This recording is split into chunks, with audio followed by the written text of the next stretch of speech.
Welcome to Retirement Ramblings. I'm Scott, and today is day 219 on my countdown to retirement. So today, I had a local bank CD mature, and I transferred those funds into a brokerage account so I could reinvest in U.S. Treasuries. So the 17-week auction goes off tomorrow, and the last auction had a yield investment rate of 4.35%. The 13-week Treasury next auction is June 2nd, as is the 26-week. The 13-week last auction went off with a investment rate of 4.361%, and the 26-week went off with an investment rate of 4.309%. So I just need to decide what's the time frame. I mean, the yield differences aren't that material.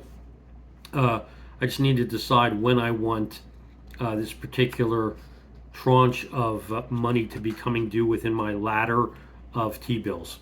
So I'll take care of that. Then I got an email this morning from Callie Cox at Optimistic Callie, and it was an interesting newsletter. And one of the questions that she asked, which I did not know the answer to, so I'm going to pose it to you and see if you know the answer. So, factoid. There has been just one day in the past 25 years when every single S&P 500 stock closed lower. Can you guess what day it was? I couldn't. Tick tock, tick tock, tick. All right, the answer is August 8th, 2011. That was the first trading day after the Standard & Poor's cut its rating on American debt. That day, the S&P 500 slid 6.7%, and the share price of every stock in the index, from Abbott Laboratories to Zions Bancorp, ended lower on the day. I just found that was amazing that was the only day in 25 years when every single stock closed lower. There were a bunch of other days where we had like every stock except for one, but that was the only day where every stock closed lower. So interesting to me.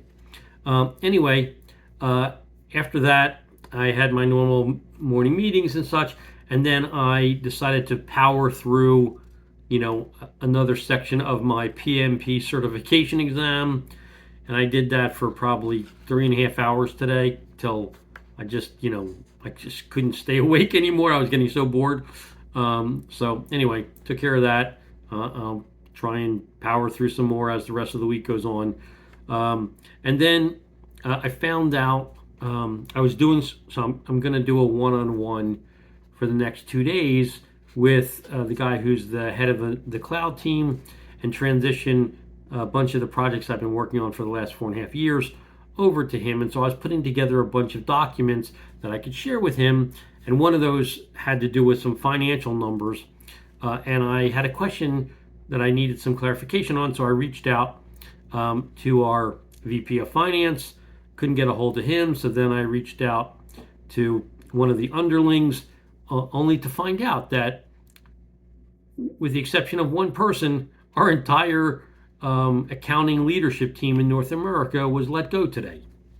So that was an interesting find. And then subsequent to that, I talked to my boss and found out that he got the official notice back today that the headcount that he gave up for backfill for a security analyst is going to be able to be used to fund my position through the end of 2025. So I will be able to retire on my timeline at the end of the year, and be able to focus exclusively on satisfying his strategic projects between now and year end.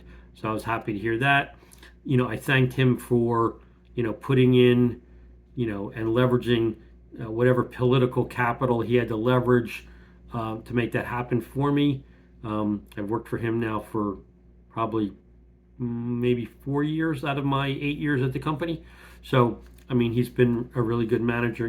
How they always say people don't leave companies, they leave managers. Well, in this case, people stay because of managers too.